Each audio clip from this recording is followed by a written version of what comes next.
Good evening, at 6:30 in Reedfield, Maine. If you'll join me with the Pledge of Allegiance, please. I pledge allegiance to the flag of the United States of America and to the republic for which it stands, one nation, under God, indivisible, with liberty and justice for all. Do we have a representative here from the Stock Outboard Regatta? Not yet, they'll Not be here yet. around Okay, 7. around 7. Yep. Thanks.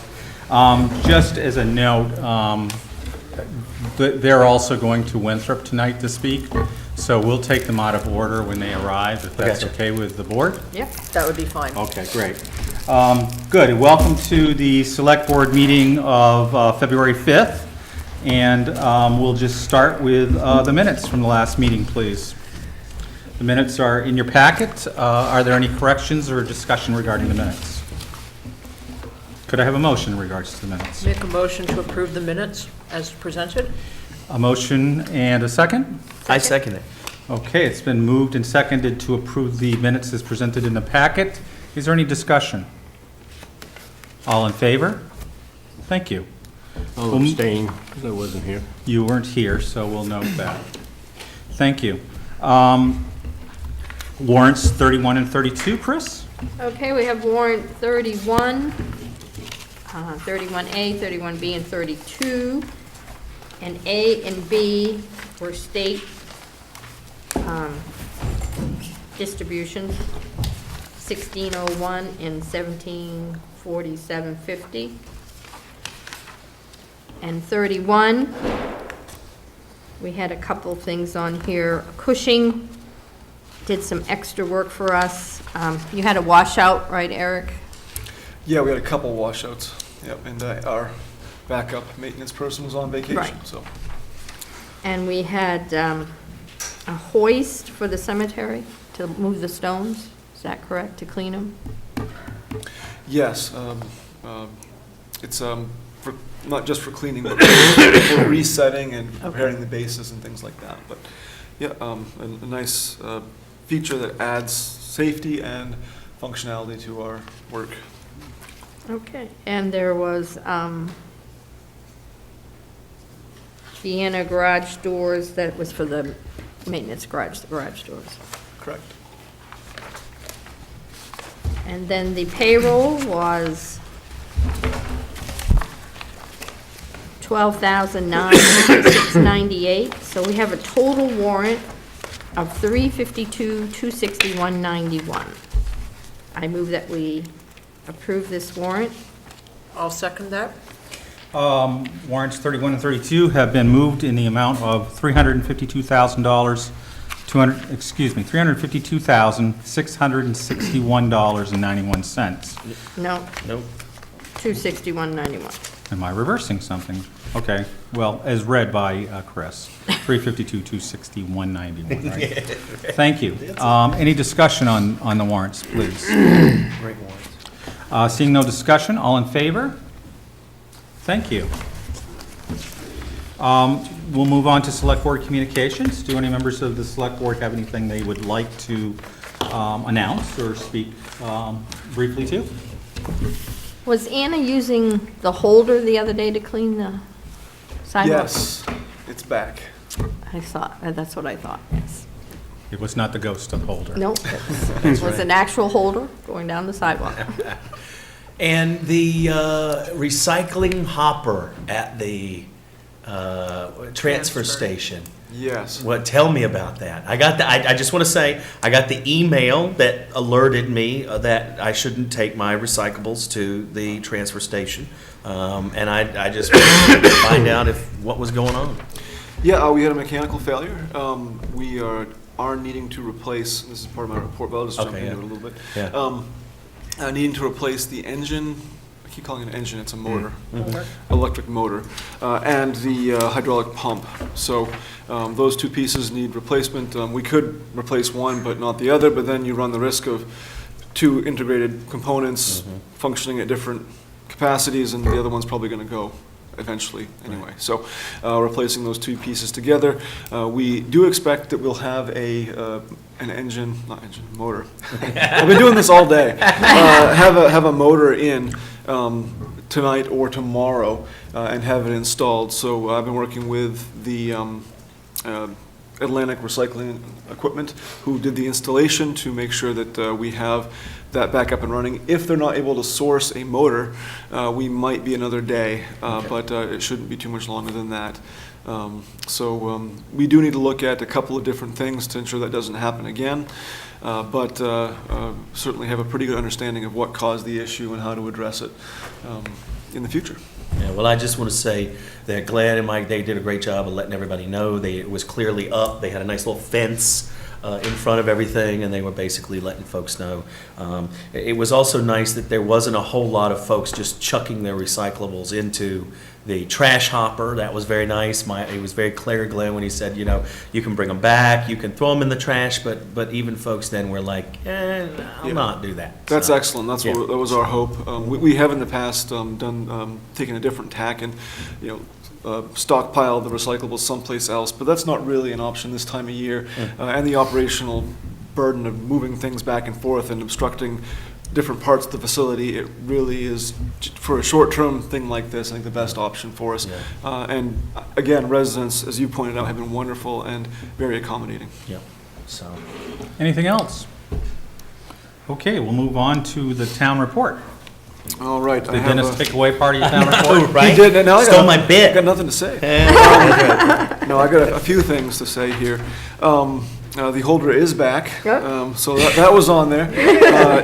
We are still waiting the sander to come back, which has been far too long out at Northland Holder. But I expect, Anna has been very diligent about pushing them, and we should get it back within the next couple of weeks, but it's been quite a while. What's the issue? They've had it for quite a while. Yeah, they had a part that they needed to fabricate, I think. They said they were going to have to order it, and they haven't been able to order it, so they're going to have to fabricate it. So, I'm sorry, but that machine, my goodness. It'll be See nice that- when it. That holder going down the road, to somebody else. it will, and hopefully we get enough work done to it that it'll have a good trade-in value when it goes.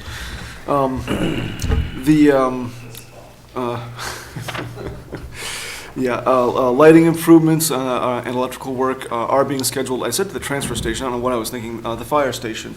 We're looking to replace several ballasts and lighting fixtures there, and also replace a heater that is having an issue at the fire station. And we also have a drawdown of the winter road materials, the salt sand that's been mixed at the building by the transfer station.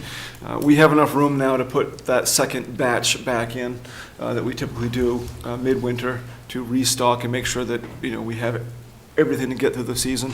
And we're on track to get close to, but certainly unless we have a very harsh extended second half of the winter here, we should be okay with the materials that we have on hand once that gets re-upped. Personnel, we have completed the hiring process for our full-time maintenance position, and I want to welcome Keith Sylvester to the town of Reedfield. He brings a lot of relevant and diverse experience. I mean, he has experience with grounds maintenance, with light carpentry, with light equipment maintenance. So nothing too heavy in any one area, but certainly demonstrated skills in many, as well as a really positive outlook on how he plans on approaching the position. We spent a lot of time in the interview and hiring process to make sure that we had somebody with the right outlook on customer service and teamwork and just general operations. So I'm very excited to have him on board and looking forward to getting him up and running in the next couple weeks. Welcome aboard. He started today, so he's going to learn for a while what's going on. And then the second personnel issue is that, again, we are looking for maintenance. So if any of you know high school kids or anybody that might be interested in a seasonal maintenance position, we are hiring for that. Moving on to the transfer station, Dennis stole my thunder on this one, and but I can say that again. I want to thank the residents for being patient on Saturday, and perhaps, if necessary, again tomorrow, if it's not quite up and running by then. So please do, if you are questioning whether or not that facility is open, check the website, because it will be up on the website as a notice, or call ahead to either the town office or the station, and we'll let you know whether to bring your recyclables or not. And again, if you absolutely need to, you can dispose of them in the trash, but we prefer that folks not do that. Announcements. There are 2 upcoming budget committee meetings. The first is the 3rd set of departments, and that's coming up on the 15th of February. And then we have a more comprehensive capital investment planning workshop, joint workshop between the 2 boards, the Select Board and the Budget Committee, on the 22nd, and both of those are here at the town office at 6:30 p.m. We continue to make improvements and adjustments to the town website. Dennis pointed out another reason why it was good to sign up for those automatic updates. They are a great way to get up-to-date information about what's going on. So if you haven't been to the site, please visit, and if you do, please sign up. In the bottom left-hand corner is where you can sign up for the e-alerts, and it's a cafeteria-type option. And then due to winter weather, which is incessant here in the middle of winter, we may be experiencing a delay or a temporary closure of the facilities, transfer station, and town office on Wednesday. It looks like we're going to have an okay morning, but then things will start going south pretty quick after 10 o'clock to noon. So I just want you to be forewarned that that is a possibility. Any questions or comments? I have just a couple. On the seasonal help wanted, can people apply, students online? We do have the application available online to download and print. We don't have an actual fillable application, but that's a good suggestion to add that to the site for generic type positions. Can probably do that with Yeah. with Acrobat. We have Acrobat, I'm assuming. Yeah. If not, I can help you with it. Let's talk later. Okay, good. My other question is, or note is, can we make sure select board members' phone numbers are on the website? I believe they are. I'm not sure where I can find them then. They should be on the select board page under contact on the I left-hand side. don't think so. We have the contact form. Okay. So you don't actually see our email. Okay. Nor do you see the telephone number. And All right. we should provide that I information. will double check or find a way to make it more visible, but you may be right. We automatically signed up for updates. Yes. I did that for you guys. thank 'cause you. So you can unsubscribe to No. select ones, Also, which I've already done. can you give Robin my Maine number instead of my Pennsylvania number? If you give it to me, I'll give it to her. And Bruce is correct. Okay, the All that's numbers. there is the The name. fillable form, right? The and email then- link, And then when you link, it goes to sending us an email. Oh, okay, all right, well, we'll. which is correct that. good, but I think probably Right. we ought to have both there. Absolutely, yeah, I will correct that. Okay, great. We'll move on to boards, committees, commissions, and departments. Thank you to the Trails Committee for their minutes of November 28th. And we're going to now hear from the Recreation Board about a grant funding proposal for a playground. Is there somebody here to address this? Oh, yeah. Just Great. somebody. Come on up. Somebody's. You're going to need to go to the microphone. You both can go to the microphone at the same time. I don't know if my television person likes that, but that's fine. Okay, great. Good. Hi. Hi. So, If you'll introduce yourself to the public at large. I'm Sean Keegan, resident, Reedfield Rec. So, recently we've been working with Eric on finalizing our budget proposals for next year. And our conversation came up about the town beach, and we started talking about ways in which we can get more people to come to the beach and sort of things like that. And so what we had talked about in the past was perhaps a new playground. So I started to look at cost of playgrounds, and that's really high, which I'm sure you guys know. So we started to look at grant opportunities. I have found a grant opportunity that would meet our needs for sure. Eric, did you have that at all? or- It is included in the select board packet, yes. Okay. We all So- have it. It's a Kaboom. Kaboom. Kaboom. So Kaboom has done grants in a lot, I think it's 30 states. And they've done a couple in the Northeast, but they have never done a playground in Maine, which I think bodes well for us. Basically what it is that if you can raise $8,500 towards the project and volunteer hours, then they are matching that with up to $15,000, dependent on which way you do your grant proposal. If you do a video proposal, you can get up to $24,000 towards this project. So for a combined cost of $24,000 to $50,000 for the playground.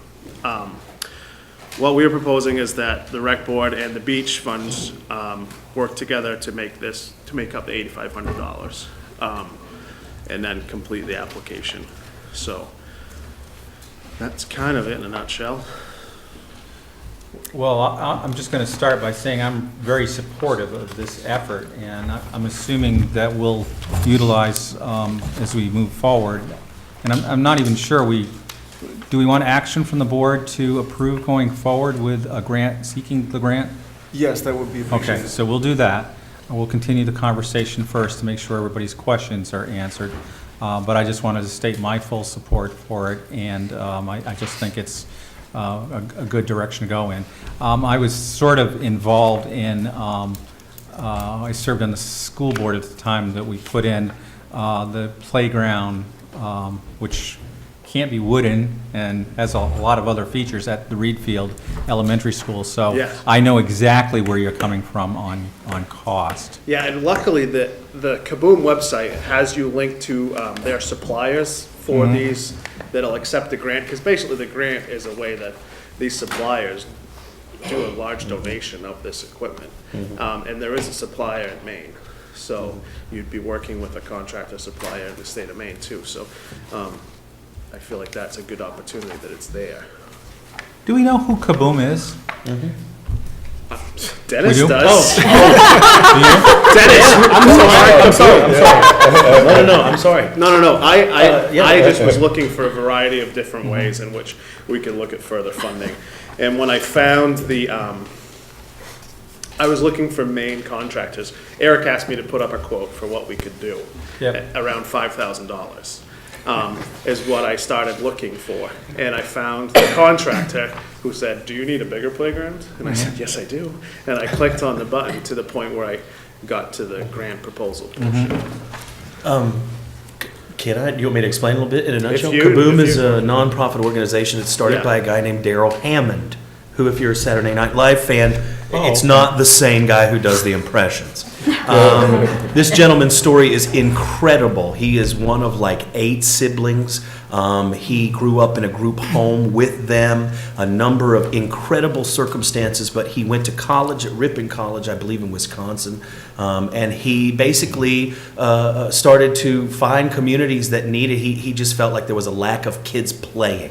Kids Yeah. need to play. And there's several hundred. Oh my gosh, so Yeah. many. And so what he's done is basically that's what they do. Kaboom, they set up these community need parking lot. In my hometown of Blacksburg, Virginia, there was something earlier that called the Hand in Hand Playground, where it was funded partially only if people came out to help build it. Right. So it's sort of like a compulsory sort of community involvement, which I think is also part of it. But it's a really compelling story, and I think things like that are tremendous. What's neat is I would say that I would venture to say that the majority of the things that Kaboom does are in more urban settings. Right. But the criteria that you look at on the website, certainly all it says is just, basically display the need in underserved communities where we could have, where there, something like that could come together. And I think Reed Field is a perfect place for that. Yeah, there was nothing in there that flagged me to think we couldn't not write this. No, not at all. And it's specifically conducive to this exact thing, making for- it easily accessible. And for a group that wants to work with their municipality, it talks about that coordination and how they to better the area in which they live, and that's exactly what we want to do. And the actual, doing the actual grant application, is that something you're taking charge of, or are you going to work with Eric on it, or? I'm gonna work with Eric on it, but mostly because we talked about things like, it asked about insurance in your Sure. towns. Some of your towns, more specific information. Right. Well, I always know a well-presented grant application is the bottom line, so I want to make sure that we Yeah, put certainly many be eyes on it collaborative, with some absolutely. grant writing experience. Well, and having read the entire sidewalk application grant that Eric put together, you guys will do fine. We didn't get the sidewalk, by the way, but And so the. But nobody did, the- so The anyway. funding thought is that $8,500, and then we would be looking for 15 to complete the application, is that right? That's correct, yeah. And we're not doing a video application. I don't know how excited I'm gonna get about, I mean, it's really kind of what kind of energy I can get, because I Yeah. think that if you're looking to do the video application, then you gotta get the school with the kids, and we gotta get a little bit more investment. Yeah. I mean, we're really early, I wanted to make sure I can go ahead. Okay. If it does look like that would happen, then absolutely. It's gonna be really interesting to do it when there's lots of snow there, but, you know. Sure. Imagine if you, But Gives that's- it the main flavor. Can I ask one last thing? Is that okay? Sure. Are we at that point? I support this idea and I'm excited about it. And I think that it's exactly the sort of thing that in same harmony with trails and the Blizzard Buster, just making Reed Field a more just enticing place for folks to be and for the folks here to make it more interesting. I want to say this because I would be remiss. It's something that I think about. It would be very difficult for me to then sort of support it if it seemed like some kind of like bait and switch where it's like, come to the beach, but first pay for your beach pass. And I understand that. And this is something we've talked about, and I mentioned this to you as well.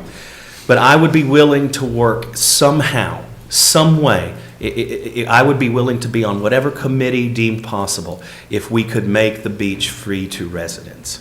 And I would be more, and something like this, where we could draw the folks in the town, and certainly folks from away.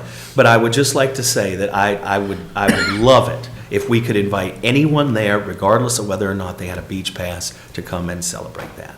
And I don't think anybody would disagree with you. Okay. But I think that the realistic thing is, when you look at the budget for the beach, the man hours and the labor cost is exceptional. We are in conversations to see how we can change that, and I think this is the number one step.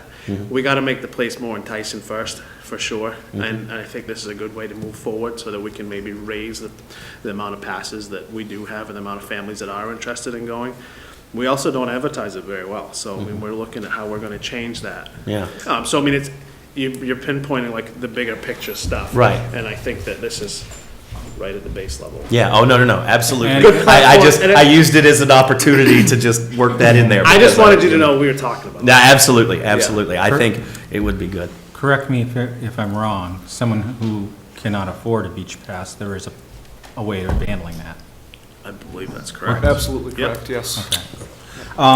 So I'd like to take a motion. I will make a motion. I would like to authorize the beach committee and the rec board to enter into a joint application for a Kaboom Playground grant with the information that was presented this evening. Second? Okay, it's been moved and seconded. Is there any discussion on the motion? And what point are you at as far, are you just putting in an application at this point? I mean, you haven't selected a layout, you haven't, No, all you know is that there is a cool thing main about it is company they- that, The cool thing about this grant process is when you are selected for the grant, you get a Kaboom representative that works with the contractor to design your playground based on your town's needs. So it gets more in depth and it gets more exciting and more fun. There's a lot of collaboration. So we're just at the steps to try and get there. What they want from us is basically, what do we have for space? What does it look like? Why do we need it? And what do we have for funds? What- Yeah, that's Yeah, right. do we have the funds to start and do we have the people willing to be involved? Yeah. And I'd just like to add that if this grant doesn't come forward, that I'd like to see you folks continue, and let's try and find another way to raise the rest of the money. Yeah. And not just let it slide because this, I mean, we might find another smaller grant, and we might be able to do some fundraising, and, Yeah, it's a good idea. right, Yeah, the idea stands on its own merit. it does. Okay, we have a motion on the floor. Are we ready to vote? We Okay, we are. All in favor? Thank you. Thank you. Go get them. And thanks for being his That's it. support. Thank you. Boom. I believe, or I had no idea. That's right, right, yeah. It's quite a story. Right. So do we have the folks from the South Shore Outboard Association here? We do. Good. We have already agreed to take you out of order, so you're just about in order almost. So please go up to the microphone, if you will, and introduce yourselves. Thank you for the opportunity to present ourselves tonight. My name is Steve Norrie, N-O-U-R-Y. This is Joe O'Connor. I'm from Hampstead, New Hampshire. Joe's from Farmington, Maine. And we are representing South Shore Outboard Association. We're a small outboard racing club, and we're trying to resurrect some of the race sites that we had years ago. And as a 10-year-old in 1963, I raced here in Reedfield at the town beach. So I think we may have a mutual opportunity here, a newer venue for us to go to, and maybe an opportunity for you to get more exposure to your beach, and maybe a way to supplement some of the revenue that I understand you may need at the beach. And that was not prepared. That was sitting there for 5 minutes, and I rolled right into that one. How opportune to be sitting there. That worked out well. I know Eric may have distributed, in an effort to save some time and me not go over the history of everything, I've updated kind of just a little background of what we do, the process that we have to go through to secure a site within the American Powerboat Association. I mentioned that we're a small outboard club that covers New England. Back in 1963, Maine Outboard would have been before you. South Shore Outboard's been around since 1951. We have about 125 New England members, and we are the predominant club in New England, so that's why we're here tonight. We belong to the American Powerboat Association, which is the largest sanctioning body of powerboat racing in the United States.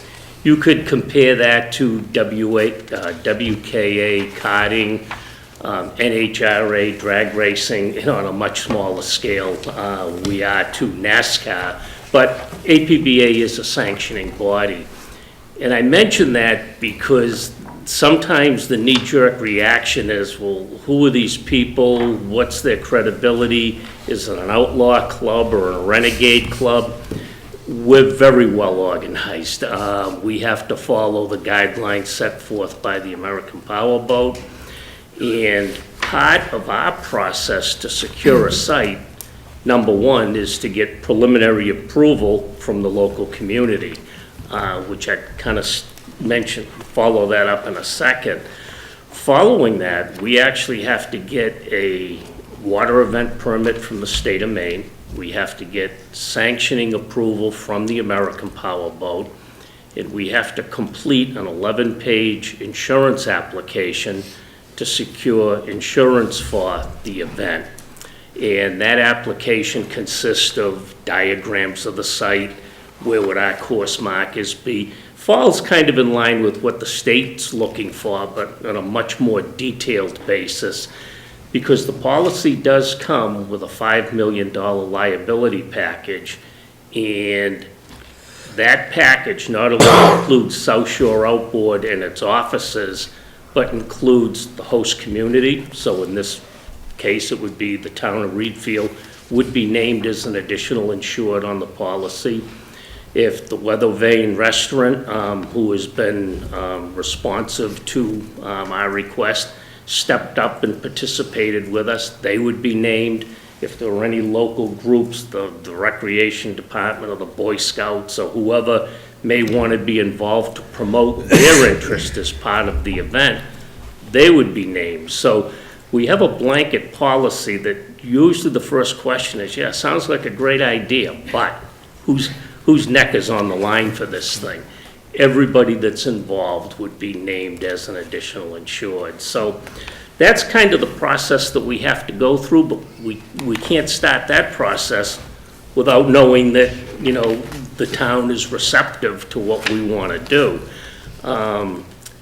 The water event permit by the state kind of covers us on the water, but we need a place to stage. And the town beach is where we staged in 1963. I came up a couple weeks ago and took a look at it, and it's perfect for what we're looking to do. There's access to the water, parking is available, and being at this end of the lake in the cove, it's optimum for what we do, because included in that package are some photographs of what we're talking about. We're not talking Miss Budweiser, we're not talking offshore boats, we're talking 10.5 to 11-foot hulls, kneel down, open cockpit, speeds in the range of probably, the kids' class is probably in the 38 to 40 mile an hour class, up to the fastest class is probably 65, 67 miles an hour. So much faster than probably your recreational boat, but nothing that's going to break the sound barrier and, you know, be dangerous. I mean, the insurance company will not approve us if they don't think the site is adequate for what we're proposing to do. So I kind of mentioned the kids class. Our group is anything from 9 years old to we have a driver that's 83 years old. I'm 65, I'm still doing it, but slowing down. Like I say, I actually, my first year was 63, and Reed Field was one of the races I went to. So the people that would be running the race have been around for a long time. We know what works and what doesn't work. I mean, we've taken a lot of sites and just continued to do a drive-by that it wasn't going to be good for us or the community. We understand there's logistics involved. We bring in, as part of our program, we bring in our own trash barrels. We bring in porta potties. If traffic control is necessary, we try to coordinate with the local, you know, town highway department or whatever, which may be something we would have to think about where that's a regular route number. We're not on a back road over there. So tonight, what we're looking to do is at least scratch the surface and see if it's something that might be of interest. It's a great venue for us, but I think it's an opportunity for the town. I'm not really sure what activities you run during the summer. It doesn't cost anything to go see. Typically, our programs are a Saturday and a Sunday event, and that way we can attract drivers from the Northeast region, just not New England. And it's an opportunity to see something different. Two of the races that I'm involved with, Milton, New Hampshire, and Kingston, New Hampshire, we run in conjunction with the Milton, New Hampshire recreational summer kickoff. That's in June. It's they bring, you know, the fire department comes in and they do their demonstrations. They have all kinds of crafts and stuff like that going on.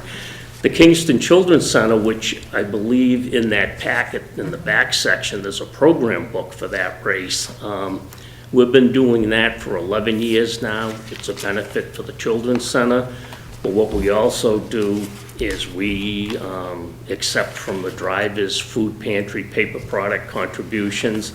And in the last couple of years, I think we've delivered over 200 units of goods to the local food pantry. So we try to work within the community too. It's not we show up and leave. We understand that we're asking for something, and there's got to be a two-way street there. So I think within that packet, it's basically to establish credibility. It shows the water event permit, the sanctioning, the insurance policy, which that's the key. But I also, I think, put in, our kids class, 9 to 14, we have, I think, 11 kids that are participating this year. So it's kind of family-oriented activity. I think you'd be very surprised by the demographic of the people that show up. It's typically, with proper marketing, you're gonna see the grandfather with the grandkids in tow. You're gonna see the family show up. You're not gonna see the kid with his hat on backwards and his pants halfway down his butt, because this doesn't interest him. And it's definitely Joe's dad, sometime in the 50s, and Joe's brother builds boats in Farmington, and Joe just get in the last couple of 3 years. So we see a lot of second and third generation drivers, but we want to get out, and who knows, that there could be a couple people that stumble on us here in Reedfield and say, hey, I never knew these existed. How do I get involved? So I guess we're looking tonight is just to kind of scratch the surface. We'd love to say all in favor, yay, but I know discussion has to go into it. If you think it might be something that could benefit the town, would welcome the opportunity to take it a step further. And if we have to work, with the recreation department, if that's who oversees that site, we'd be glad to sit down, talk to them. I think what we would need to do, because of the numbers that we would probably bring in, we would probably need to secure the site exclusively for ourselves for the weekend. And that's why I'd be leaning more towards a June or a September activity date. We're smart enough to know that if it's 90 degrees on July 15th, that place is going to be flooded, and we're the last guys that you want to see there. But consideration for the exclusive use of the site, we would certainly work towards what we would think would be a fair number among, I keep looking this way, only because I heard the presentation. We would work, if you were going to lose 50 people at $5 a piece, we would make up that revenue loss. So, you get an event, you don't lose any revenue, and hopefully it may draw people that haven't been to that site before now and say, hey, yeah, I didn't know they had these grills here, or there was a beach here. So I guess that's hopefully the positive side of marketing an event like this too. Well, thank you very much, Steve. Yeah, Okay. thank you. Yes. I think we will ask a couple questions. Oh, I have sure. a couple questions right off the bat. You only know me for 10 minutes, but I've only known you you got for me 10 started, so I'm passionate about this. And if you can be brief in the answers of these, I think, so you're going to Winthrop tonight as well? Yes, Winthrop was a site that we went to years ago. To be honest with you, this site is most desirable because it's much more rural. Down Okay. in Winthrop, it's right in Yeah. the town. And Yeah, my question was whether you were actually going to do races in both basins, or you're just looking at both? we would be looking at, if for some reason something materialized down there, we would be looking, separate weekends, separate events. Okay. Not a Saturday here and a Sunday there. Okay, we'll go a few more minutes with questions, and I do want to go ahead and ask members of the Recreation Board who are here, if you have questions, I don't mind at all to hear those as well. The hours of racing are? We're very flexible on that. I should have mentioned that. Our program consists of probably 10 or 11 individual classes of competition. We're probably looking at a 3.5, 4-hour window. So if we were to say 11 to 3 or noon to 4, once again, working in Milton, what we do is we try to start at 11 and end somewhat early so we can immediately take the snow fence down and open the beach back up to the people. Like I said, we're sensitive to the needs of the community. We're probably looking at a 3.5 to 4-hour window though per day. Do you have any races in Maine? Standish, Maine, we do. Standish. 16th year now, and I did not list them on the front page or the back page of references. I think it might be the front page, and only because I don't run that race myself. I did last fall in a pinch, but I could certainly, that's at the Kiwanis it's the Standish Kiwanis Club that runs that. And I could provide the president's number of, Sure. once again, those people are going to tell you how it really went as opposed to, I think it always goes great, but Yeah. we have no reservations recommending, you call the police department, you call anybody Sure. on that list because it's worked well for us. If you could get me that, it'd be appreciated if you get me their contact information. Absolutely, yeah, no for the problem. Kiwanis. So if you don't mind, any other question? I just tried to ask a few questions up front that I thought were Sure. clarifying in nature. Are there any other questions from the board or from members of the Recreation Committee? Please. Yeah, I guess Mike. Could you go to the microphone? We have to try to do that. It's helpful for the residents who are watching on television. Just to clarify, I guess I'm curious if you charge a fee for people to come see what you guys are doing, or if it's an open event for everybody to come, like, is there any, Open event. no registration No fee or reg- anything? The drivers pay, and that's what covers it. It probably cost us between $3,800 and $4,500 to put on a race between the insurance, the sanction. We do have to have an ambulance on site, but as far as spectators coming to watch, no charge at all. And that's why I kind of mentioned that might work, that you might have people come in that normally wouldn't. If we're giving you a fee to use the beach, now you're getting people in that may have been reluctant before to do the single-day visit, but now they may see what's going on, too. How does this work with just other leisure boat traffic? Because That's- we actually don't govern the body of water That's itself. correct, yeah. What we'll do, part of our state of Maine water event permit is that we'll sit down with them. They kind of have a pretty good idea on recreational boat counts and whatnot. We have to demonstrate, I believe it's an orange regatta flag has to be on display.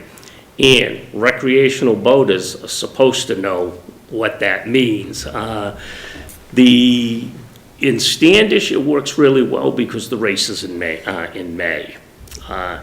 Kingston, it's in September, no issue. June in Milton, we actually hire the Marine Patrol to have a presence, and the town of Milton actually has a police boat.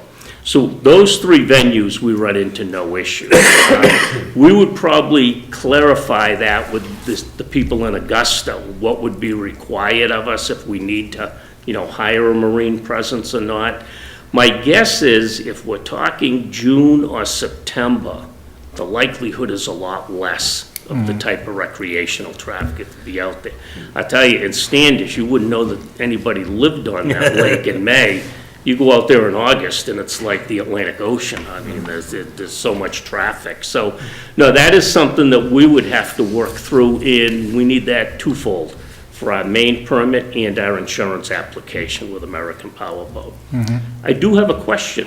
Sure. As I've traveled around, I got here early, going down, I think it's Route 41 there, there's a public access ramp.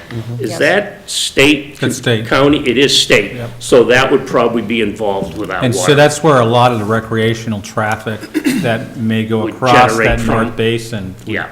Significant sometimes in the summer especially. Oh, absolutely. Yeah. No, and we're sensitive to that because you may see from some of the photos, these things run on top of the water, not in Yep. the water. So, oh no, that's a major concern for us too, and that would be worked out with the state of Maine on the water event permit, which we're kind of in a cart and a horse type thing here. Who do we go see first to get the thing started? Unfortunately, the state just upgraded that area and reduced the parking. I have no idea why, but, There you go. I have a couple of comments, I think, Sure. not really questions, well, several. I think this is a fantastic idea. My husband used to do this when he was a kid. And so that's just thrilling, and it would be great to see something like this. May I interrupt? What's your last name? What's his last name? Woodsum. It was in the later 60s, they had a boat like these, but, you probably beat them. don't Should think I that they get ever- cocky and say probably, but no, I There you go. I'll be humble. I don't think they were in an association. I think but- he dusted me. There you go. We have a bass fishing tournament on Yep. Marana Cook every year.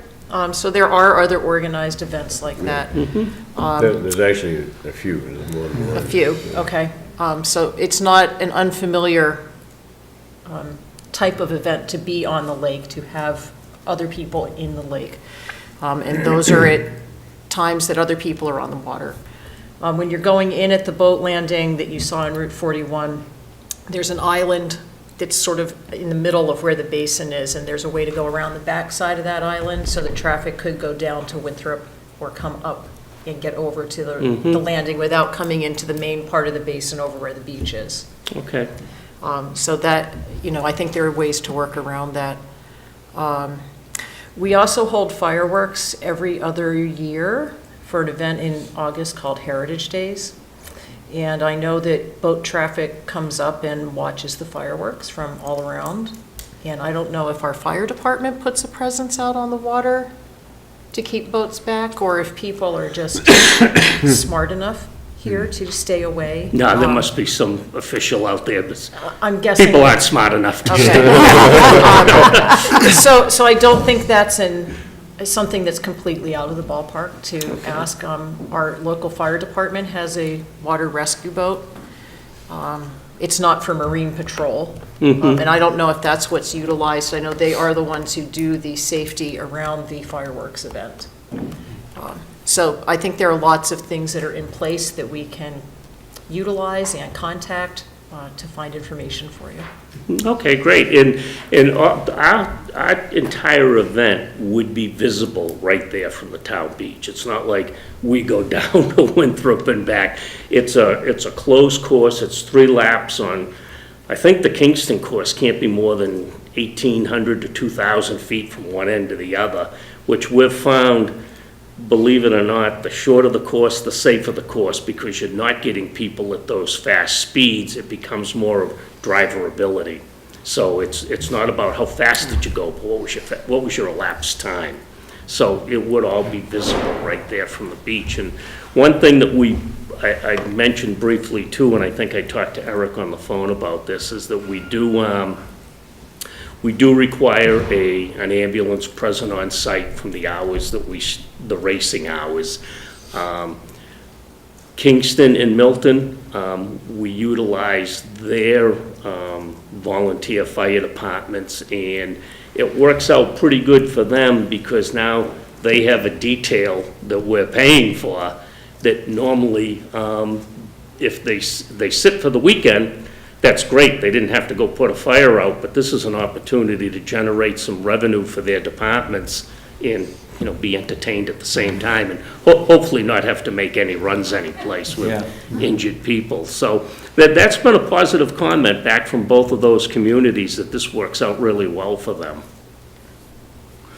Are we taking some type of preliminary action tonight? No, I don't think we will. I think what we'll do is, we've gotten some information, and I think we will discuss this further. I think Eric has jotted some notes down in regards to further checking, and I would like the Recreation Board, not just representatives, to put their eyes on this a little bit as well. I think they should be very active in it and Yes, involved. absolutely. And that was the Involved, purpose of listing those people that, when we leave, to your convenience, you could give them a call. And certainly Karen Brown at the Milton Recreation Department, this is a big thing for them down there, and it's grown each year. So, no, we understand that. Tonight was to just kind of, throw that out to you, see what the thought was.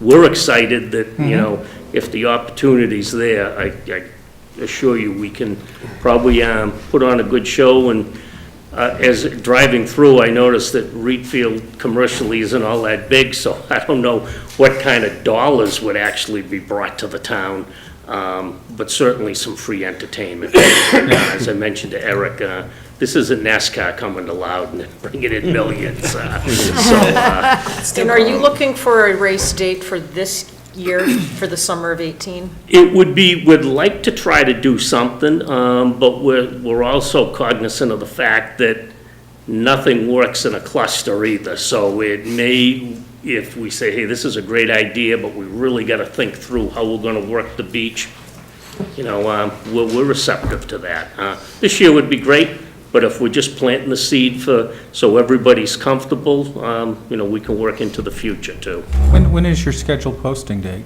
In other words, when would you like us to It would kind of be- give you If we kind of, we have to submit our sanction to American Power about 45 days prior to the event. So to make the dates work easy, if we were to say June 15th, if we were to pick a June date, we need to submit into them by May 1st, it'd be 45 days. We would probably like to know something by mid-March, April 1st, because we're gonna have people come up, walk the site, kind of, you know, figure out where. Right now, it is a good time because we can get some accurate, well, this is the 21st century. We can Google it too, but for old school people, we can walk off exactly outside course markers to beach and that type of thing.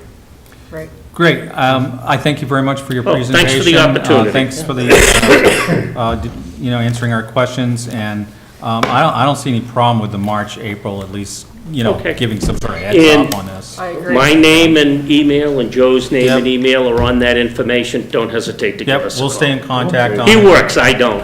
Great. There you go. Great, Thank you thanks. so much. Thank you, both of you. Absolutely. Appreciate it. Thank you. Yes, sir. All right. We will now move on to new business. I want to ride it.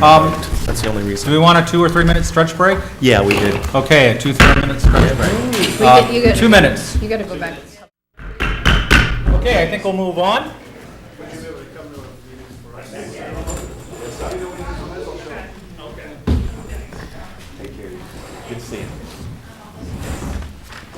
Thank you, we do appreciate having a break like that.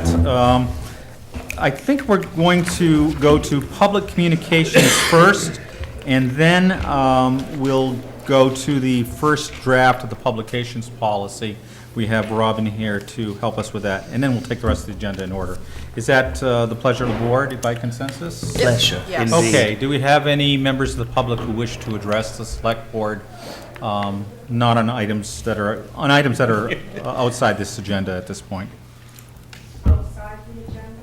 Outside the agenda, because as we get to these items, there may be some public questions and clarifications, so, and that'll be fine. Okay, great. We'll move on then to the first reading of the publications policy. So Robin, I believe you're here just if there's a question, right? This is a question, but I did have one question. Okay, thank you. But you have to be at the mic You if you're have to going go to to the speak. microphone. Well, when you're ready. Oh, Oh, okay. Okay, I know, right? That's right. so People don't have problems with me.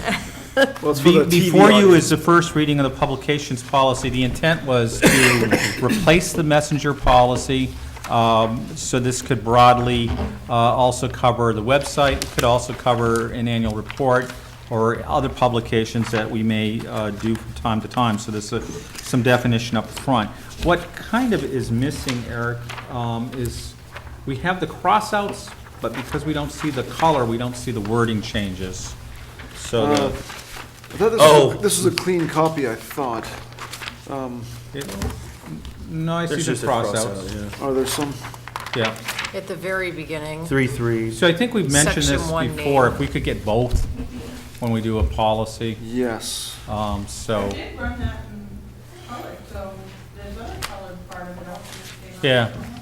Well, anyhow, the changes are fairly minor, so, do we have some board questions? I basically did the editing on this and, sent it to Robin. She probably has some further, editing. This is a first reading, so this is a work session, if you will, sort of on this. Were there any questions?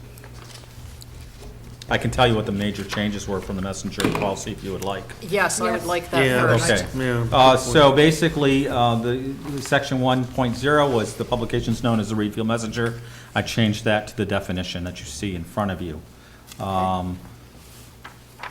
There were some minor editing things that I did. Going through, just mentioning in the messenger.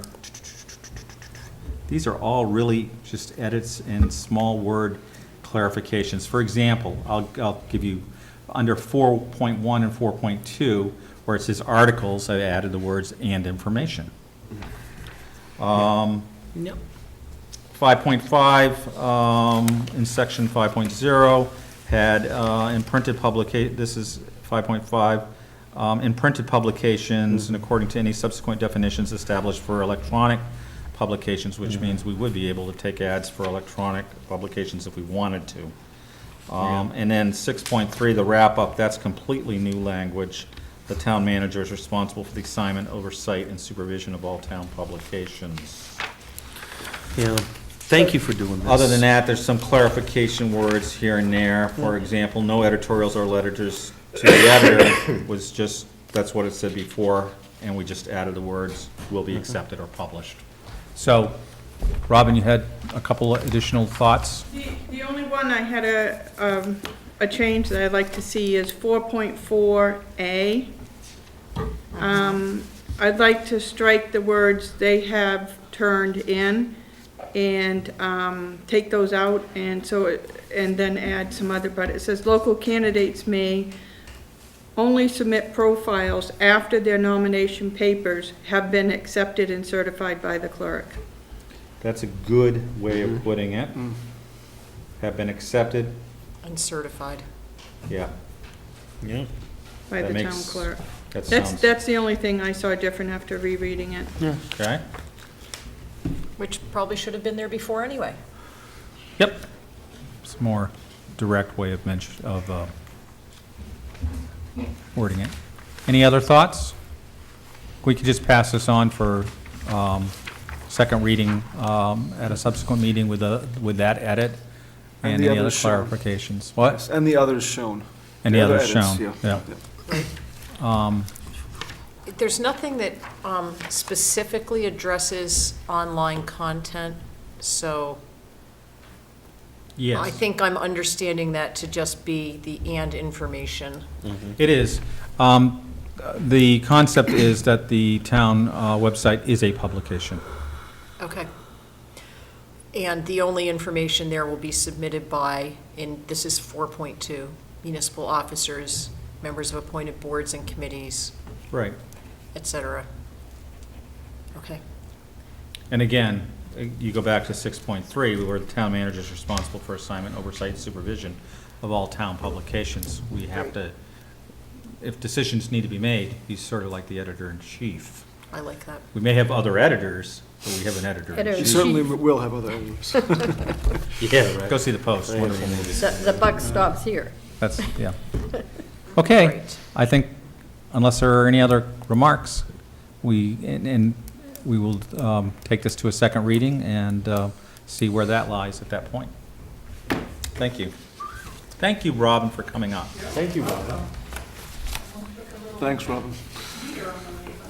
Well, Did you we're glad you really? didn't then. Oh, geez. Spot you. Okay, now we'll move on to the draft budget overview and discussion. Do my minders have me in order? Am I in the right place? Yes, 95. Yes. Good. That's fine. I like my minders. Keep me square. So, Eric, the floor is yours to start talking about the budget. Andy is also here if there are questions as representing the budget committee, right? Yes, he is. Great. Andy's on the budge com. So, we have yet to, as I said this earlier this meeting, complete the third set of departments for the budget committee, or the complete review of capital planning. However, in preparation for those activities and just in the general course of doing this work and preparing the budget, I do have a full draft budget that's been put together, much of it now, 2/3 of it plus, with review and consideration of the Budget Committee. And their feedback has been included in those departments. And there are always things that are changing here and there. But these summary sheets are the ones that are more recognizable from past budget efforts, and I think some of the most valuable for discussion and review, because they do include the graphic representations. But this is put together, again, based on a draft. So there is a lot of work still to be done. And I just want to say that I very much appreciate the Budget Committee's involvement so far, and I think that we're on a course to have a very productive process, and one that does bring a lot of value, because the way that this is all shaking out right now, it looks as though we're going to have very close to a flat budget on the municipal side. I can't really speak to the school side. I'd like to conjecture how much it's going to go up, but I'm not going to. With a budget that balances revenues and expenditures, obviously that's more or less a requirement of the budget. We are seeing big changes in revenue, and we're seeing, I believe, a more appropriate and continuing trend towards use of reserves, and designated and undesignated reserves, that really is in line with the goals that we had set over the last couple of years. And it's just been a good process so far, and I think that we're headed a very good direction. I will make a few comments about the overall structure.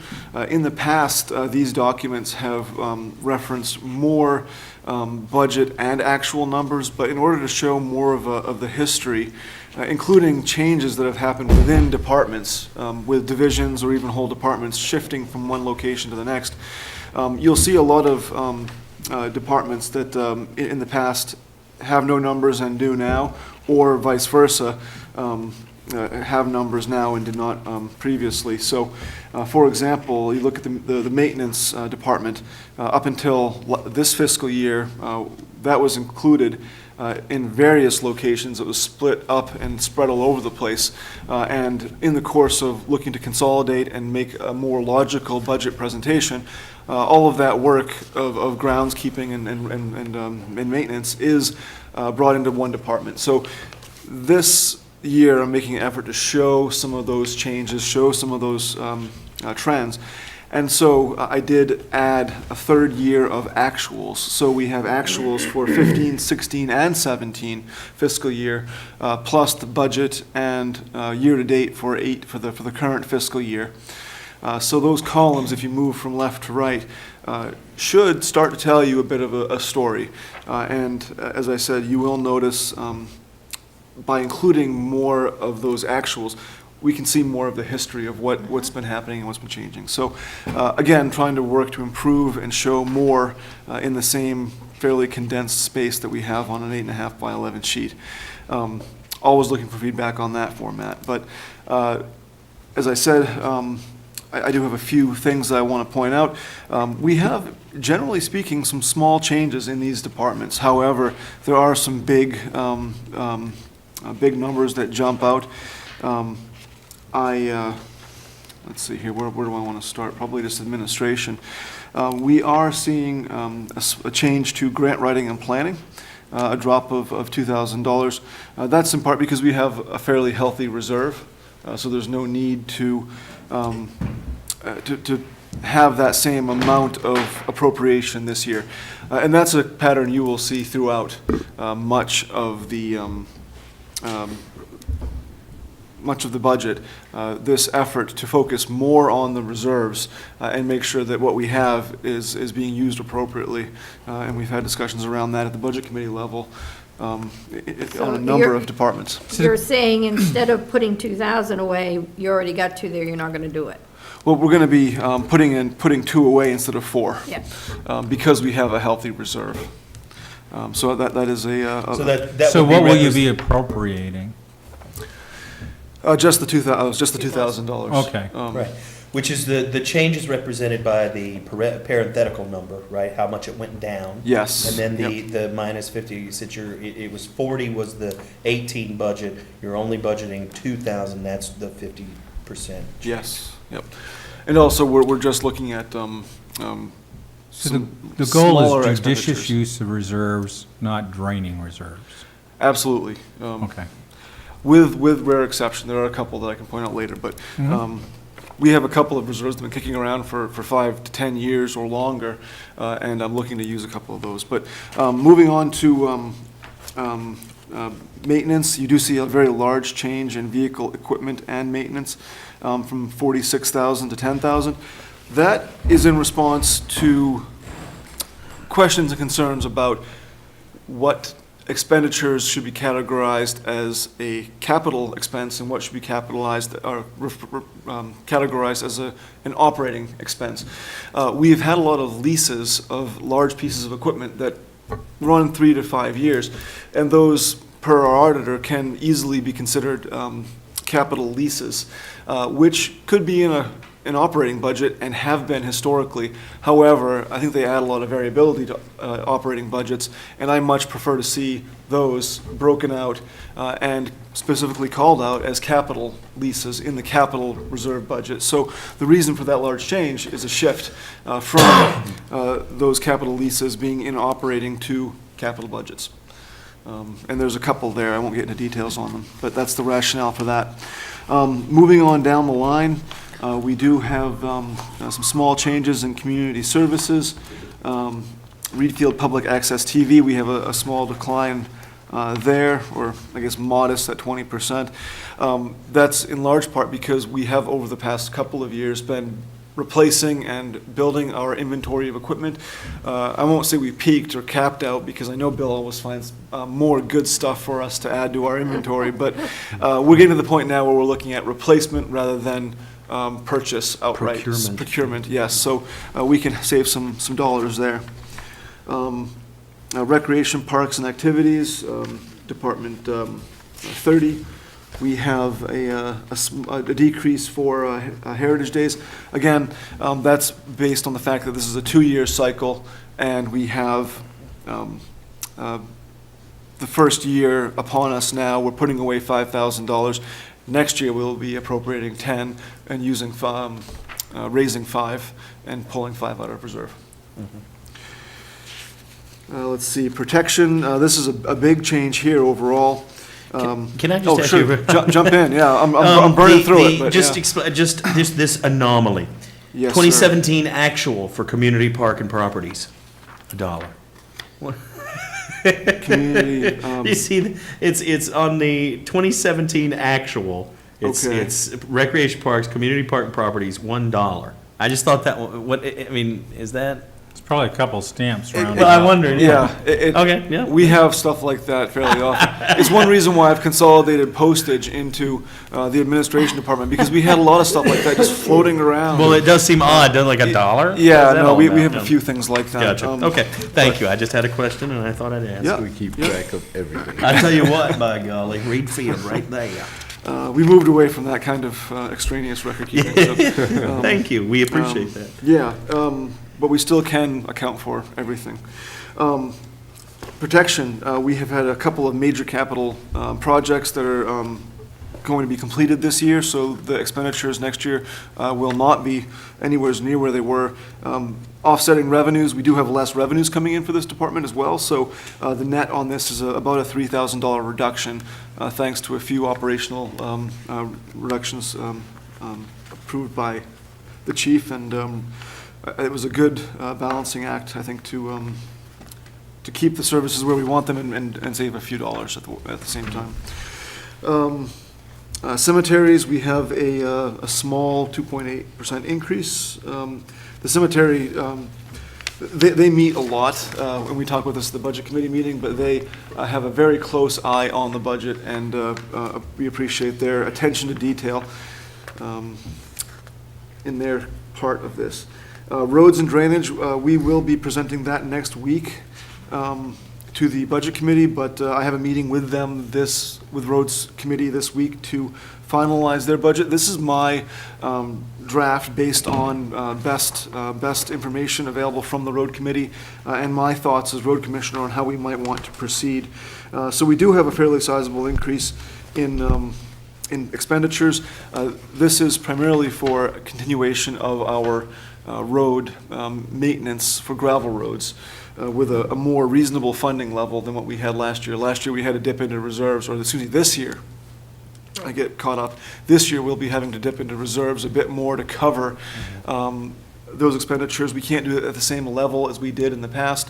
And we also have a more, now that we've put the bids out, a more accurate understanding and estimate of what those costs are. So that number is inflated for this year. It shows almost a 12% increase because of the loose road work and some other gravel road work that's coming up soon. Yeah, we know, well, that's educated us on actual costs. Yes, sir. So the second half of this work, we're more prepared to budget for and appropriately, and it More means accurately. more money. Yes, yeah, sir. Understood. Because it's not cheap. Is interlocal work going away? It is, yeah. We've had a couple of slow years where we've had little or no activity, and the big portion of that was our roadside mowing. Yep. And the town of Wayne has, I won't say jumped ship, but pretty much jumped ship. And said that they're no longer interested in working with us to do that work, and they've contracted out with a third party, I believe at a much greater cost than what they had previously, but that's their choice. And so we're dropping that line. Capital improvements, again, this one we have not gone through with the Budget Committee, but we've discussed a few of the areas, Maranacook Lake Dam in particular, generally, and this one, we have a new line for the Maranacook Lake Dam that has again, based on education and hard-learned education about the cost of this project, and we have a very large expenditure here, which I think absolutely has to be the worst-case scenario, and should even allow us to have some money for future savings for repairs. But this is offset by a bond that is discussed in debt service, which we have gone through with the Budget Committee and is also considered later. We have some small changes in the other areas as projects come and go, and I won't go through these in detail, but I just will note that in aggregate, we are increasing our expenditure, and again, half of that, $175,000, is really directly attributable to the dam expenditures. Sure. I'm going to take a little break here. Any questions? Yeah, catch your breath. Breathe. I'm trying to okay? run Breathe. through this, but because I know there's a lot here, but No, you're doing a Yeah. great job. I want to hit at the high points, but not get, okay. No, and that's just so you can breathe for a minute, that's just exactly what we had asked you, I believe, to do, Yeah. was to explore the bonding route for the dam, and longer rather than shorter, because it's going to last for many years, so we don't really need to pay for it over a few years when it's going to last for many. Is Winthrop still in step with us? Absolutely, absolutely, yep. Excellent. We're moving along very quickly through the permitting process. It is going to take the full length of time that the DEP gives us, 90 days, so I believe it's 90 days, but it's going to be a tight schedule. I'm feeling more and more as we proceed through this It's gonna that be we're next year. going to be next year, Yeah, yeah. Well, we try. But Still not a done deal either way, but that's my gut feeling on it. Okay. Okay, so back to solid waste. We do have an increase here, and I think I talked about this a little bit last week, but those numbers haven't changed. Recycling is still going to cost us a lot more money because of the international markets. Little Reed Field blown through the Right. wastelands by the winds of international trade. But it happens. So major contributor to the cost increases there. Also the backhoe, which we will be having a pretty serious discussion about. We did talk about it briefly at the Solid Waste and Recycling Committee, but we're certainly not done with that discussion. Does that need a lot of repairs? It's been much as what we saw with the Holder. It went from 2,000 to 4,000 to 6,000 to 8,000. It's becoming somewhat exponential, and it's kind of a question of are we just doing a cyclical up and down as far as, you replace the hoses every 10 years, or is it more of a actual escalation that predicts catastrophic failure and major expense? I don't know yet, but that's part of our Does that work. discussion include whether that's the right piece of equipment? It absolutely will, and I think that's going to be discussed when we look at another item here under capital, which is the May I capital just lease men- for a Bobcat or some similar piece of equipment. And may I just mention that transfer station line is shared by 2 other towns? Right. Right. So we are about 40% of this Right amount? around, yeah. I mean, so the increase is still 5%, but we're not paying We're not the paying whole all, yeah. 14,000. Yeah. No, we're not. Interestingly, the state valuations have changed this year, so Wayne, their valuations went up this year, and Reedfield and Fayette both went down. So they're going to be in trouble when the school budget comes out, but they're also paying a little bit higher share here. Education, that has been just left flat for lack of any better alternative, and I think it gives us an opportunity to look at exclusively the municipal expenses at this point in the process. Regional organizations, some small changes there. I did talk with, I'm trying to think of his name now, the executive director of First Park, and he is interested in coming to the first meeting in March. I don't believe I mentioned that at our agenda-setting meeting, but I think it would be a good opportunity. He's doing the circuits, other towns in the same time frame. But we've spent literally hundreds of thousands of dollars on that project to date. And things are getting a little bit better incrementally, but we're losing less every year. I think we should hear from them annually. What's that now? I think we should hear from them annually. Yes, yeah, and we have in the past, and this gentleman, I think, is a bit more, I don't know what the word is. Why don't we move on to the Yeah, next? I won't get into that. Moving on to debt service, we have a small increase here. Again, looking at that bond for the Marinacook Lake Dam, which is a small increase because it's broken up over 10 years. And right now, that seems to be a fine resting point. We may be looking at even longer term, depending on where discussions lead us for that. Unclassified, this is a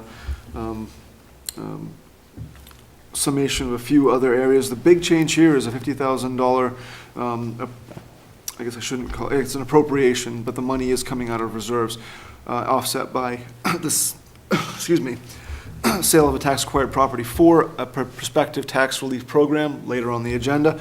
But I've already put that in the budget in hopes of getting people familiar with the idea and showing that we do have a funding mechanism in place. Why wouldn't we put half of that in there rather than the full amount?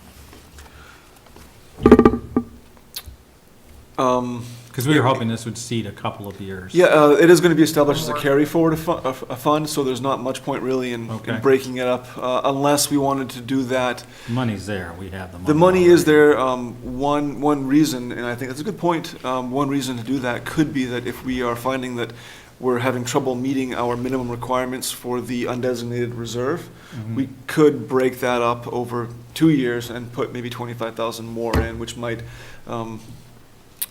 it could be an option for us if we run into trouble with those reserve balances. And that's the summation of expenditures. Overall, we're looking at a 4.2% excuse me, increase. And I won't go through all of the revenues, but our revenues are equal and offsetting, so we have a 4.2% increase in revenues. We did a fairly good job if you move past the charts to the revenues page. I'll just quickly say that on the administration side, we are looking at roughly a $50,000 increase. in what we might expect for a very early tax commitment. And that's $50,000 on a $2.3 million municipal budget. So I think it's less than 0.5% or just around there. So very modest, not even keeping pace with inflation. So I'm quite pleased with that early measure of the budget. And many other department, or divisions, excuse me, in this administration revenue block, we have been able to pull in and get more money. The economy has been getting better. I don't know what's going to happen with the Dow and all the other stuff tanking today, but hopefully it comes right back. But we have seen a lot more automobile purchases, which has added tremendously to our revenue stream. I mean, this year we're looking at, just to point out that one line, moving from $460,000 to a very, I think, still conservative estimate of $500,000 in revenue for excise tax for automobiles. That is a big contributor to our revenue stream that's non-tax based. Busy every single time I come in here. Always. A lot of new vehicle purchases. I mean, I'm not even seeing too many. Actually, Kristen, would you mind, anecdotally, auto sales, what do you think? A lot right now. Yeah. With the new vehicles coming out and the sales that they have going on. Good. Because I've seen it in the numbers historically over the course of the year, but it's been strong, and I think it's going to continue. So, any event, the story there is that we've been looking more closely and continuing to pull in as much safe revenue projections as we can to offset the need to pull out of taxes. Great. And I won't get into details, but that's the budget. Like I said, overall, we are looking very, very healthy. And if you want to go to the last page in this packet here, we do have the designated and undesignated fund projections. Those are the colored graphs, purple and burnt orange. I am waiting for some final numbers for our 2016-17 audit, and that will give us a better idea of where we stand. But right now, exclusive of any changes to the school budget, we are just about $25,000 over our minimum threshold. So we're holding steady. We've reduced the amount of revenue projections in some cases going in, and reduced also the amount of expenditures that we see coming out of these in some cases. So again, the funnel is getting a little bit tighter, and we're doing, I think, a lot better of not having to raise so much in taxes and then not having to kick so much back in to offset that excess appropriation. So I think that we're looking good there. We're getting to the point where I think we're going to find some balance this year. I think that we'll be very tight, and I wouldn't want to do too much more of that reduction. I think that it's time to start looking at putting a little bit more fat back into this, but we'll see where things end up as we move along. The school budget, I think, will very likely erode, if not make that a negative by the time we look at a 4 to 6% increase in the budget. So we'll have to watch that as we get reliable numbers from the school. That's my summation. I think what we'll do is we just want to take a couple more minutes on this. So if there's a big question sitting out there, or if there's a reaction, let's do that, and let's just keep it to a few minutes unless the board's pleasure is to go further. And I'll just start saying that we're seeing around 253,000 in expenses going up and about 274K in revenues going up. So we're someplace in that very basically flat budget for the municipality, and being responsible, I think, in terms of dealing with these different departments. So I commend all the work that's been done to date. Yep. Very much so. Other reactions? I'd just like to say that I'm very pleased to see that we're keeping pace with our road work and not decreasing that just to try and make taxes lower, but we're trying to continue providing quality services for the town and not raising the budget. Now, I just want to make clear, the amount of the budget appears that it is going up, but the revenue is also going up. So Yes. the Yep. dollar amount is increasing, but the burden to the taxpayer is not at this point in time. Right.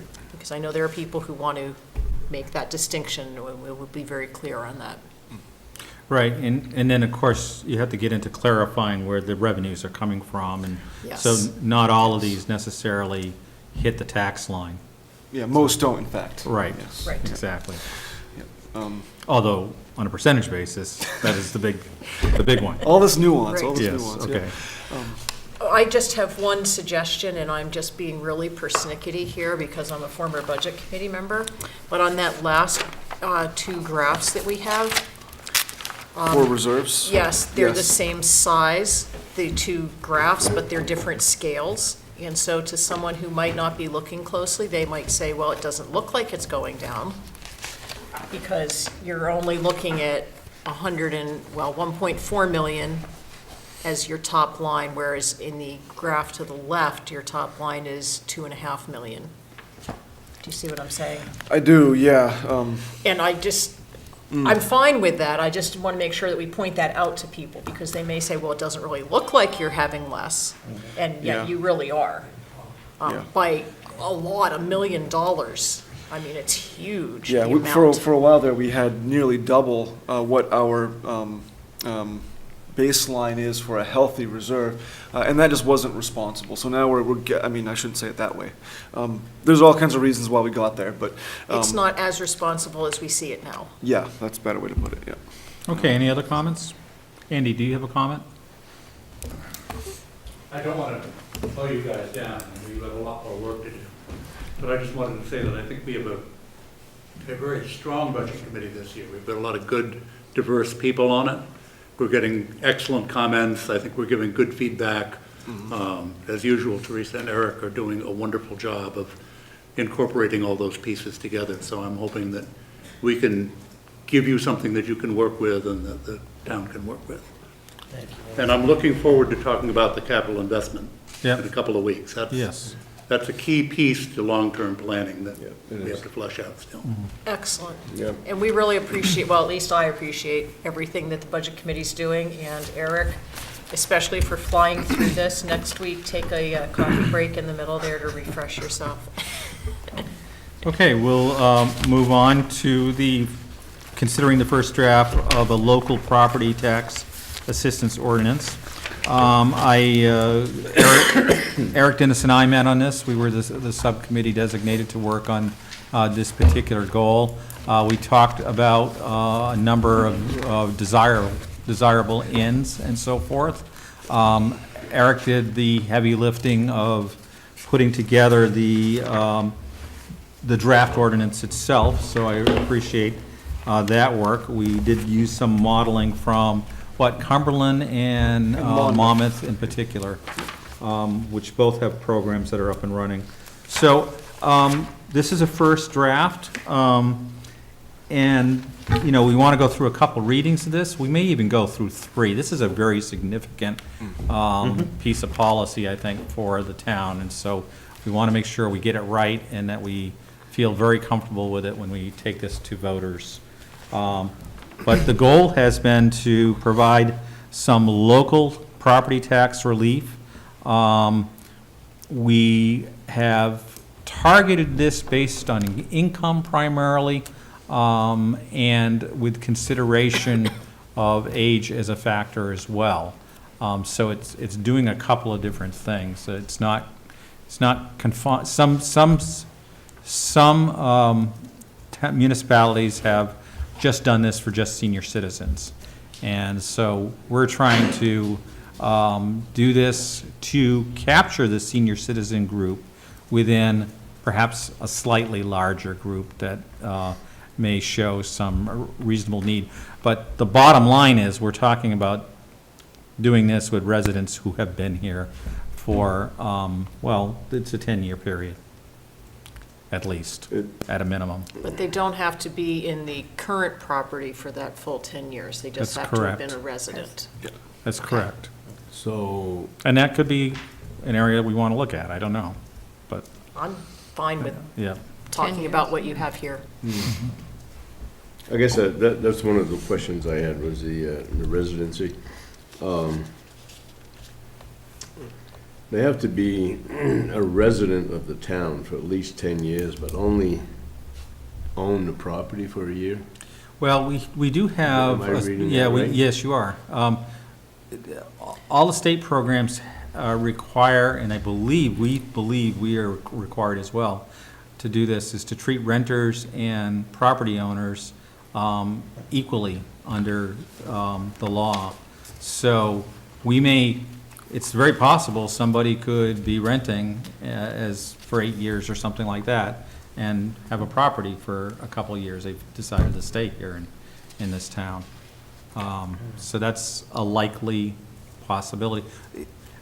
And I say that, and I'm not smiling because that's, you know, I'm just playing with words here, but we do have a really low rental market. I mean, this is not a huge rental market. And one of the things, John, I'll But it also does point occur. out, in this packet, this is something that Eric showed us, it's the revised statutes, and we had talked about how we're gonna do that, but here, right at the top, it says conditions of the program, otherwise, they have to provide benefits for both owners and renters of homesteads, which gave birth to that particular. Right, and portion of you it. could also move between homesteads too. No. I mean, you could own a piece of Absolutely. property. You could be buying a smaller piece of property or a home because you can't afford the larger home for some reason, or you've downsized or whatever. Right. And you may be in an economic situation that then qualifies you. Can I just be the the Greg Durgan Memorial? At the very beginning, it says, under this program, the town of Reedfield will provide. So I didn't know if it was repeating for emphasis. Sorry, or- where is this? Just this, it's literally the Line second 3. sentence, section 1. Okay, Provide, yep. will The provide. purpose of this ordinance is to establish a program for property assess, town of Reedfield. Under this program, the town of Reedfield will provide, Yes. will provide. I will scratch the Thank duplicate, you will very provide, yes. So I do have 3 items I would like to talk about, if I could. Are we ready? Sure. Yeah, totally. Okay, so, under section 4, the town manager shall notify an applicant, blah, blah, blah, town manager's decision on eligibility to participate shall be final, and I'm pretty good with that, but I think we should probably have some sort of independent sign-off. And I don't know how you feel about that, but, you know, either a designee of the select board or somebody just signs off on the list, just in case there's complaints later or In section concerns. 6, is that not covered then? When it I said don't- the town manager shall report to the select board for its approval at a meeting? Well, he's Projected giving payments? us a series of numbers at that point. Oh, okay, not So- sign off on the application process, okay. Well, and, you know, I mean, I have mixed feelings about this, but, you know, the public could feel that one individual has all the decision-making authority here. And as far as I'm concerned, we do give that authority to Eric, but I think it's appropriate with this that perhaps some sort of check is built in. So maybe perhaps have a appeal process to the select board if there's a discrepancy or, Well, I'd rather just green light what you're Yeah. doing than build a Then have somebody separate come back with process. an appeal. because. yeah, it might be a bit burdensome to have a group reviewing all of the applications in That's not what I tandem. want to do. Okay. I mean, somehow I just want to have an independent set of eyes on the final list and just say, yes, that makes sense, go ahead. And not even really authorizing you, but just as, Involved. yeah. I'm thinking of the assessing board. Mm-hmm. Maybe and- that's, And maybe it should be a member or the chair of the assessors could be the one who would sign off on that, because they have some information and experience already with all of the properties and the process of any sort of appeal process or a abatement process. So, I mean, there's Yes, a lot of knowledge I there. understand what you're saying. I don't want to be, something like this, I I agree. I don't feel comfortable, not that I don't trust Eric to have spotless judgment on the application not process. spotless, yeah. Spotless Not judgment. spotless. But my point is that I would like to, as the select board, kind of just be able to like see, like just a little window into what's going on. Like Bruce said, it's not to somehow like seal of approval, but like just to kind of have a oversight. And I understand where from the optics of the public is like, I think it also is protective of Eric in a way that it's not like the town manager didn't approve it. You know what I mean? Yeah. Yeah, Well, I and like Eric the. will always be our town manager, so this is the town manager. We always have to do that. Yes. Think of that. Sorry. Does that- I didn't mean to imply anything Right. there. You know what I mean by that? I guess my reaction would be, I think the assessing board chair would be a good individual to do that. And again, that's just a cross-check, Right. before we. Checks and balances. before we- Right. So, but crossing with that, I think we do need to have a privacy statement in this ordinance, that we will protect the privacy of individuals applying, blah, blah, blah. I mean, there must be some boilerplate that we can find on And their that. information. Yeah, I guess the question is whether that is actually true or not for a program like this, because it's, I'll have to look into, see Okay, if it's please- even, if it even please is do. private information, because, Yeah, good point. past due taxes, not private, general assistance applications, private, poverty abatements, private, regular abatements, not private. Okay, so maybe it doesn't apply. I'll look into it, it's a very good point. Yep. Yeah. And then finally, we had this conversation about giving a credit on tax versus a check run. And so I know that this calls for a check run, but I would hope we could perhaps do this in a way that would be, again, this is treating renters and property owners equally. But I'm hoping we can apply a credit against taxes Yeah. for property owners As opposed to writing a check. as opposed to writing a check. I agree So, with so that. for renters, check, property owners, credit. But we're treating them equally in the amount. Yes. Oh, yeah. No Yeah. amount. And different. actually, a renter's doesn't have a tax bill to start with, Right, so. right. Yeah, it's Right, it's assumed to be 15% of their lease. Gotcha. Okay. by state Yeah. definition. Yeah. Okay. Other thoughts and comments, and I invite the public, if they have some thoughts and comments on this or questions, to also approach the microphone and address it. Hi there. Hi there. My name's Romaine Turin, and I'm the chair of the Age Friendly Committee that you're well aware of. I think you all know, except I don't know about you, Dennis, we did quite a comprehensive survey last year of older residents. I've seen the results of You've that seen- survey. Yes, right. ma'am. So you know that property tax assistance was a top priority of the Age Friendly Committee. I just pulled some of the data from that survey out. I'll just give you a few highlights. I know it's late and I don't want to take any long.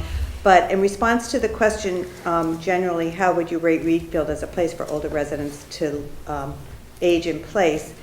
Over about half of the people said good or excellent, but many of the other people raised high property taxes as an issue. Some of the comments include the town is a great central location relative to places in Maine that are fun to visit. However, the property taxes are too high. I find property tax too large a burden on a fixed income. Wish the town could at least cut the bill in half for the elderly. I barely drive the roads. I have no kids in school, and I question tax dollars sucking the life up for services I don't use. Taxes are too high for seniors. Taxes are too high. Taxes are high. There was another question, and in response to the question that property taxes are difficult for me to afford, 12% strongly agreed and 24% agreed. So that's about 36%. The good news is that 47% disagreed.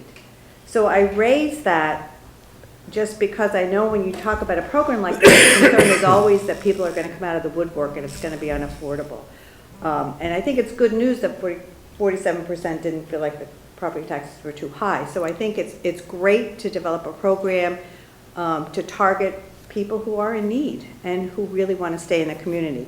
Some of the comments that followed this question: my housing is fine for me now while my wife and I are still working. I'm 70 years old and my wife is 65. We would not be able to maintain our lifestyle once we retire. Property taxes, maintenance would be too much for us. Taxes will be a big problem when I only have one income, and taxes are prohibitive. I might have to move from this town. So those are, I can make these available to you if you'd like, so you just have them for your file if you want to reference them. Well, I think it's important that the age-friendly committee is engaged in this conversation, because certainly if this is born out of that very survey, what we want to do is make sure that if we start the program, we want to be able to make sure folks know that it exists. So if this is something that you're supportive of, then we would be, I think it'd be remiss if we didn't have folks to say, hey, listen, the town of Reedfield's thinking about doing this new program. We're targeting those folks who might be on that survey. That's great, and I mean, we thank you for trying to address this issue, because it's critically important for the seniors in the community. I will take a look more closely at the draft ordinance.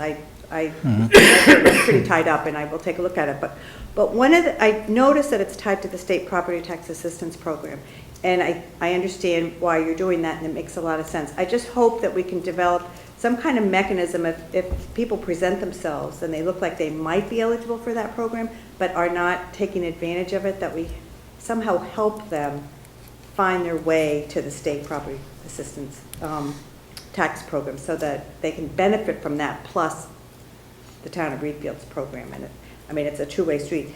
And also, I know this is a big leap for a community to do, but I know that some of the other communities, I think in particular Cumberland, they have a cap on the program, and that if the money runs out, the voters are clear that that's it for the year.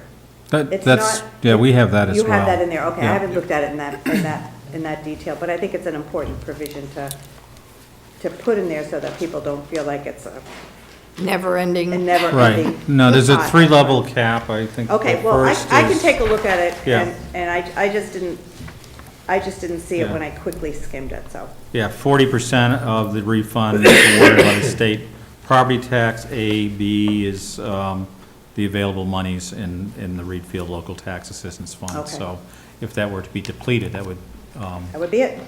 yeah. Yep. However, it doesn't, just between what we are both saying, it doesn't actually say yearly.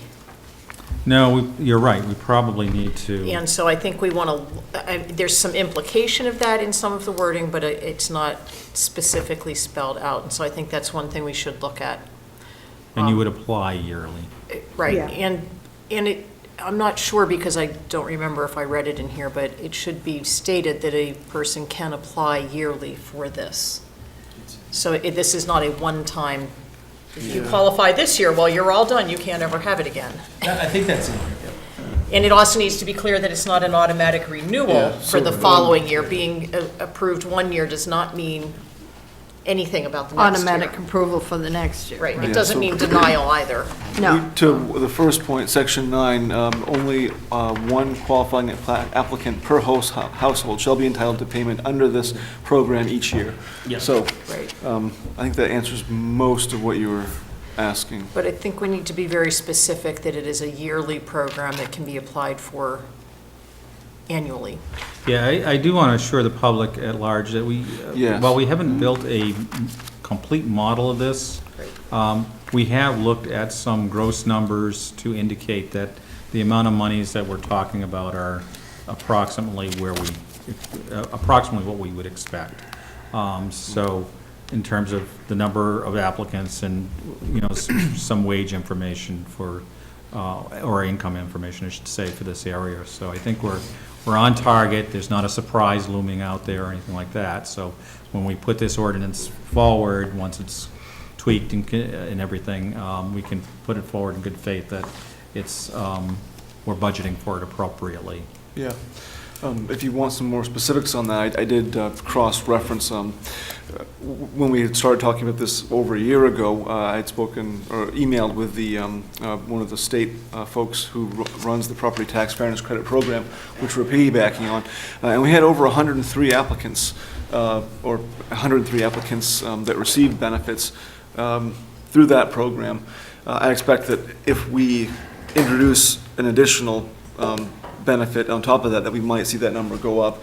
I don't know how many of those would actually meet the 10-year residency requirement, but looking at the program in general, I did learn that they had, of those 103 applications, the average income was around $24,000, and the average benefit was around $295. So just looking at that as a straight calculation, if everybody that applied at that time received 40% of that $295, we'd be looking at an annual commitment of around $12,000. So likely, we will see less than that full amount because of the tenant residency requirement.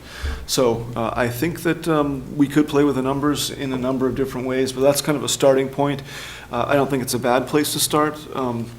I do also think that one thing that we may be able to do could be to offer a little bit more incentive for the seniors, because we are focusing on this really as a broad-based program that piggybacks on the state program that gives some preference to seniors.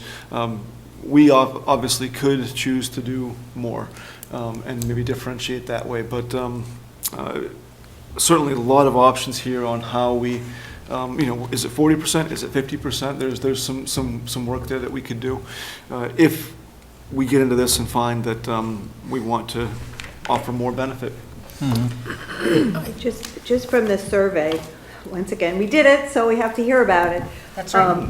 33% of the people, these are seniors who responded to the survey, 33% had lived here 10 to 24 years. 52% had lived here all their adult life, Wow. 25 years or more, and another 4.5% lived here all their life. They were born here. So I think you'd be targeting a lot of, I don't think it would be a problem. The 10-year requirement probably won't be a problem for That's many good to know. seniors. Yeah. For the seniors. For the seniors, right. And I understand you're talking about a broader program. But it's a really, really cool idea, and thank you for doing it. I think it's going to put Reedfield on the map as really a great community to live in. Thank you, Romaine. Sean And, has you know, something, I and would, then I do. and I'll go to both of you next, and I just wanted to say really briefly that, I'd rather have the program in some fashion a little narrowed on introduction and with experience doing the broadening. John? Yeah, a couple of things. I believe I read in the Maine Townsman that they are looking at this program on the state level again and making some changes to it. The Possibly. Townsman, I mean, Townsman issue, that was about, It wasn't this last one, it was the, Well, the MMA, the Legislative Policy Committee, we voted to not support that because it was too broad.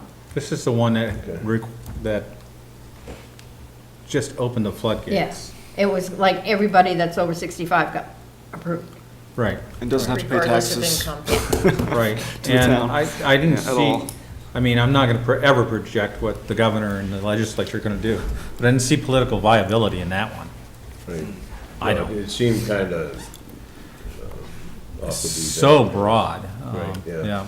The other thing is- But, I will say this, that, no matter what ordinance we pass in any way, shape, or form, we never know what state law will do down the road. Yeah. Right. This is true. And the other thing is I don't see any way for reimbursement to the town. In other words, if a senior or whoever owns the property moves out of town, sells the property, I think there should be a way for the town to recoup part or all of the money that was forgiven on taxes. Well, we're not forgiving, we're actually providing a payment to them. Well, And I know what you're talking about. There are programs that have been talked about whereby you actually don't tax, you actually use a different mill rate or an adjustment off of it for a number of years and then try to recoup that in the sale, which probably has some issues down the road affecting saleability of property too.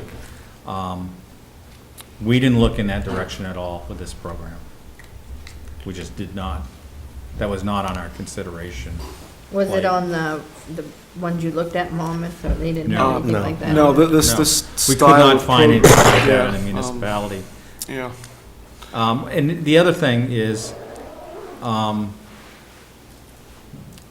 we wanted to make this administratively non-burdensome to the town. So I've been pretty careful, and I think I'm getting the right answers from Eric. You know, how much time will this take to administer? You know, will this be burdensome to us at the town level? Because we don't want to have a program that creates a job, for instance, you know? I mean, it can create it's gonna create some work for somebody, but a lot of this falls on his shoulders. So, John, that's a long-winded answer, talking around, I guess it's a talking around answer, not a straight answer, huh? I would agree Yeah, with you, kinda John, if, Went around the barn quite a bit. if we were giving them a lot of money, but where we're only giving a maximum of 40% of what the state has already given. You know, if we were forgiving or exchanging or postponing, or however you want to look at it, the entire tax bill, then absolutely. Or if you were doing half of a tax bill. But we're talking about a few $100s. So I don't have a need to try and recoup that later. This is a relief program, not I mean, still the abatement process would be available. Right, for anybody who's in extreme hardship. Right. And I just wanted, my only other comment, I'll be very brief. Romaine, I know you said you're going to read this, but in section 7, it says, as funds are available, the Board of Selectmen, which really should be the Reedfield Select Board, because we don't have a Board of Selectmen. Yeah, I'm surprised I missed that. Here, here. I'm usually good about catching that, so I'll look at that throughout. to Shall make sure it request doesn't- from the annual town meeting monies from the general fund or other sources to support the program. Just put selectmen Just- in your spell checker as something that That's a corrects good idea, automatically yeah. to. And so that's something that if this is a popular program and this isn't fundable and people in town are willing, we can appropriate funds for it. Absolutely. I mean, it would So it then, opens the door for that. yeah, it would, then wouldn't be that much different than the homestead exemption, where we just have a shifting of the burden from those who are, you know, younger and more able to pay, those who are older and less able, so. Right. Oh, and I guess I did have another comment. If you did, I don't have a problem with making this for a senior component, but I wonder about the discrimination aspect. Do we have to have two policies, one for a certain age and one for not? They opened it Why- up, age wasn't, Yeah, In the we don't, state. we do not have age as a factor.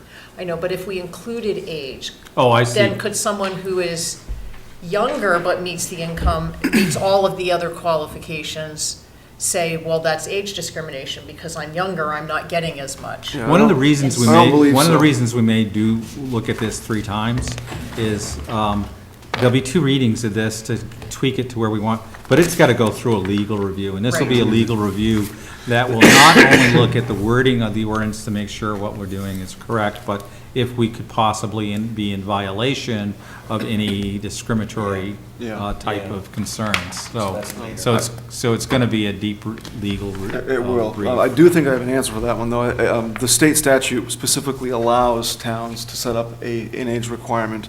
At the state statute, the first statement is, the legislative body of a municipality may, by ordinance, adopt a program to provide benefit to persons with homesteads in the municipality. A municipality may choose to restrict the program to persons who are at least 62 years of age. So we're, I think, very well covered by that provision. I think Okay. to have a separate policy, but I'm not sure you can take one policy and have a certain amount for people of one age and a different amount for people of another age. Oh, that's the state property tax fairness program does just that. It does. It does Well, just that. There we go. Thank you.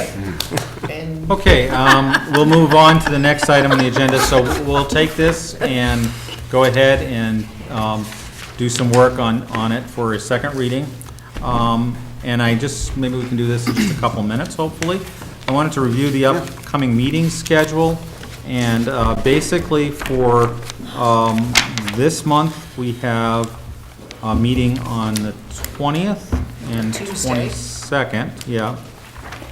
So on the 20th is a select board meeting, and on the 22nd is a joint budget and select board meeting. And my thought was, I think we're probably going to be in a place where we can do some second readings in March of stuff that we've done here, and we can have just simply a very short board meeting in front of the meeting on the 22nd. So no meeting on the 20th? Yeah, how'd you get my drift on that? Yeah. Do you think that's doable, Eric? I do think that the one caveat would be that I would still need, in order to make payroll and the warrants, I would still need at least 3 of you to come in and review sign the warrant. But you do that regularly anyway, so. I'll be here, Yeah. no problem. So there's no meeting on February 20th? We'll strike the meeting on the 20th. You waited just long enough for me to write it in my book. Yeah. Decided not to have it. You're writing in a book, good. That way you can appreciate that it's not happening. But then on the 22nd, we'll be here, we can, Yes. We'll probably have a half-hour With the budget business committee. meeting before the regular meeting, Okay. before the joint budget. Are we And- starting at 6:30 So or we'll 6? start at Unless the budget committee, Yay. would you want to start at 7? No, we've been doing 6:30. Yeah, Okay, it's so been then advertised. we'll start at 6. yeah, we'll start at 6, 6:30. We'll open up the dance floor. The budget And committee. Andy, you're basically going to run that meeting, so we go through the CIP? Oh, thank goodness. I'm just asking. Just As long as not. I have a good script. Yeah. We'll work on it. We'll work Yeah, on it. yeah. Don't worry. Okay, and then the second place I'm looking is in April. Yes. Please. And we have 2 meetings in April as well. In particular, the 19th is a budget, that's the final budget meeting, right? That is the final budget Okay. meeting, yes. I'm going to be out of state. So is Dennis. So is Dennis. So I'm asking and I don't mind if you hold a meeting on the 17th. I don't feel comfortable with 2 of you gone. Well, I don't feel comfortable, I feel I should share that meeting and run that show. I would suggest that and Andy can speak to this, the Thursdays are really the only day that will work well for the budget committee. They've had a really hard time getting other dates scheduled. So if you do push it out, or push it around, I would suggest perhaps the 26th, or sometime perhaps early in May. My thought was the 26th. All right. Do you think that's doable, Andy?